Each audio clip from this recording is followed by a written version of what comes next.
Let's take a look at the bell ringer from today. On the first bell ringer, we need to combine like terms in order to simplify the expression. As we do this, we need to group things based on what variable they have.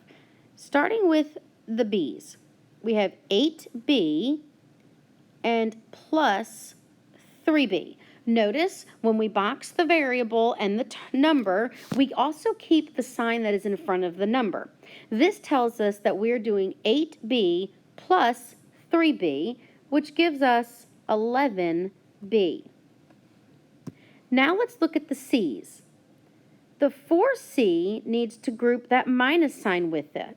That tells us we have a negative 4c, and we're going to combine it with the plus 6c. So negative 4c plus 6c is 2c. So positive 2c. This is our simplified expression. Our next bell ringer question. Hannah sets up yard signs for sign gypsies. If she earns $425.50 for 25 hours of work, how much does she earn per hour? To find earnings per hour, we are looking for the unit rate. So we want to find the unit rate of $425.50 per 25 hours. And we want to find for 1 hour. So we're going to use division. $425.50 divided by 25 hours. And that tells us that Hannah earns $17.02 per hour. That is our unit rate. Our last bell ringer is a review of solving one-step equations. When we're solving an equation, we want to find the value of the variable. Our variable is being added to 25. So we want to get rid of the plus 25, and it needs to be done through subtraction. So we are going to subtract 25 from both sides of the equation to keep the two sides equal. A positive 25 minus 25 is a 0, and 0 plus d leaves us with just the d. On the other side of our equation, we have 85 minus 25, and that equals out to 60. So we find that d is equal to 60.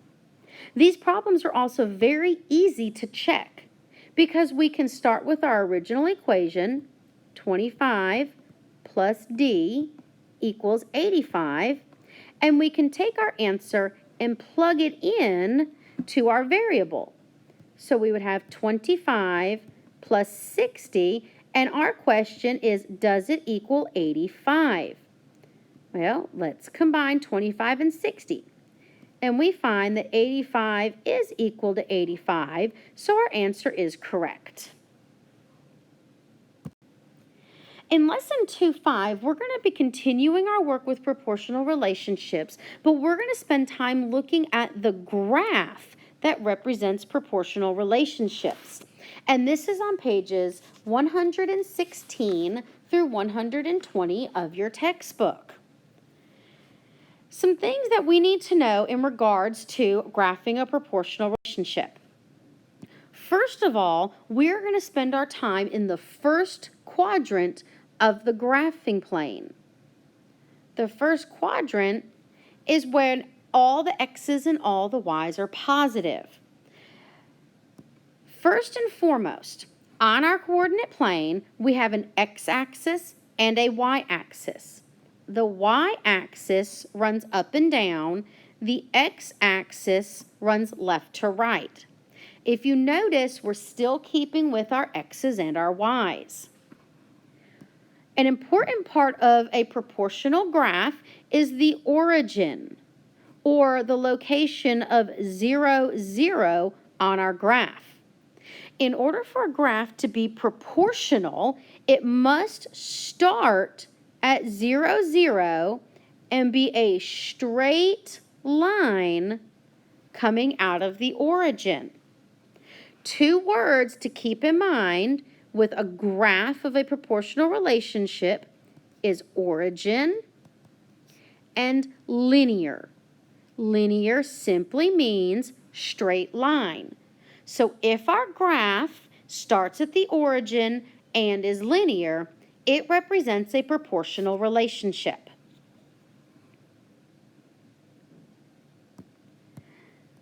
Let's keep thinking about these graphs.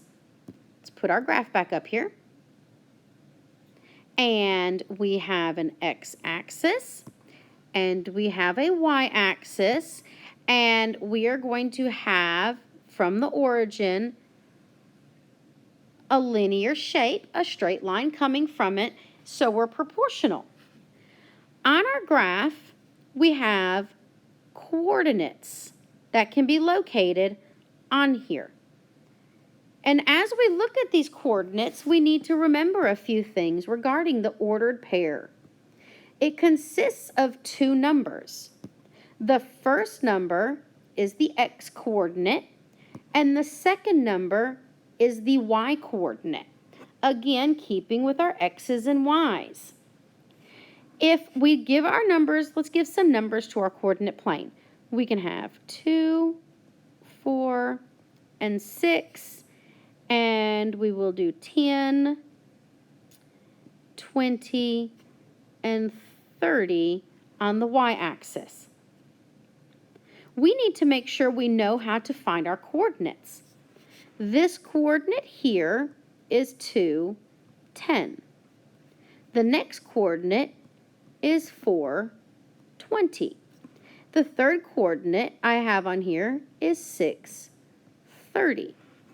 Since these numbers represent an x and a y, I can use them to find the constant of proportionality, because all proportional relationships will have a constant of proportionality. And if we remember, the constant of proportionality is represented by the variable k. And how do we find k?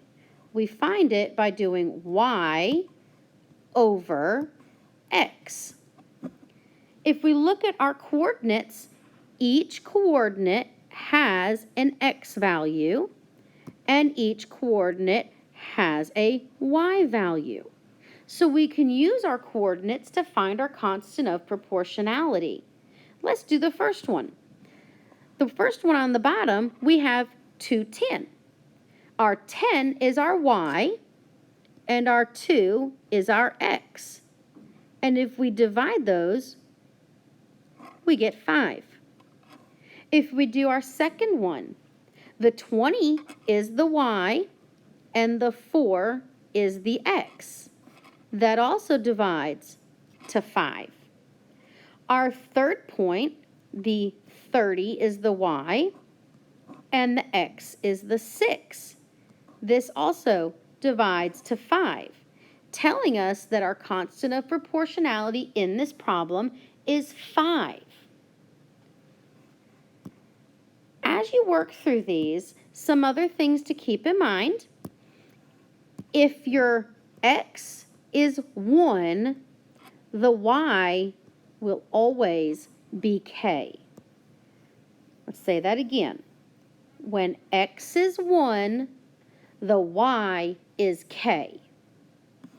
So if I look on this problem and I get to the 1 and I try to find out what it matches to, it's going to match, the 1 will match to 5.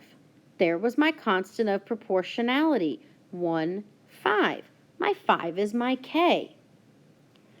My equation for this graph is still going to be y equals kx. Y equals 5x. Your constant of proportionality gets placed into your graph. If you will keep in mind your x's and y's throughout this lesson, you will do an excellent job with it. Be careful finding your points. Remember, x runs across the bottom, y runs up along the sides. I want you to answer 4 through 11 on pages 118 and 119. I will post the answers in 2 days so that you can check them. And after you're done checking them, if you find that you are getting something wrong, I want you to contact me. You can reach me through inbox, or you can reach me on our virtual conference link at 2:15. Any and all questions, you need to bring them so that we know that you know what you're doing. In addition to pages 118 and 119, I want you to do the questions that are on page 128 and 129. I'm going to write this down for you. First task is going to be doing questions 4 through 11 on pages 118 through 119. I will post these answers in 2 days. Then I want you to do the questions that are on pages 128 and 129. I will also post these later.